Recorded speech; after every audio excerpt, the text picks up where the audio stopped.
嘿，ဒီရောင်လေးကကြတော့ဆောင်းဦးရာသီမှာမြင်ရတဲ့တရွတ်အရောင်လေးကြာနေရပဲဒီမှာလေဘယ်ရာသီဥတုကအလှဆုံးလဲဆိုတာပြောဖို့ခက်တယ်ဒီလား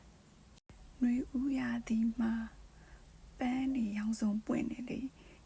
နွေဦးရာသီကအလှဆုံးလို့ပြောရင်တော့လည်းရပါတယ်နွေရာသီကြတော့ထူးထူးခြားခြား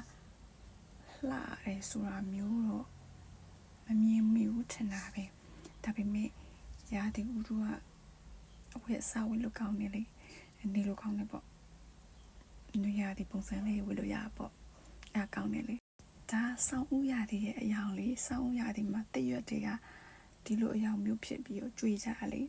အဲ့တော့ဆောင်းဦးရာသီရဲ့အယောင်ကလည်းလာတယ်လို့ပြောလို့ရတယ်ဆောင်းရာသီကတော့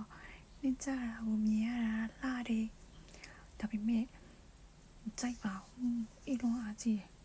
တေလောက်အောင်အေးတယ်ဆိုတာမျိုးအဲ့လိုကြီးအေးတာကြီးကြောင့်မကြိုက်ပါဘူးဒါပေမဲ့ကောင်းတဲ့အချက်နဲ့ပြန်စဉ်းစားကြည့်မယ်ဆိုရင်ရာသီလေးမျိုးစလုံးကတပုံရရင်လှတယ်လေဒီလား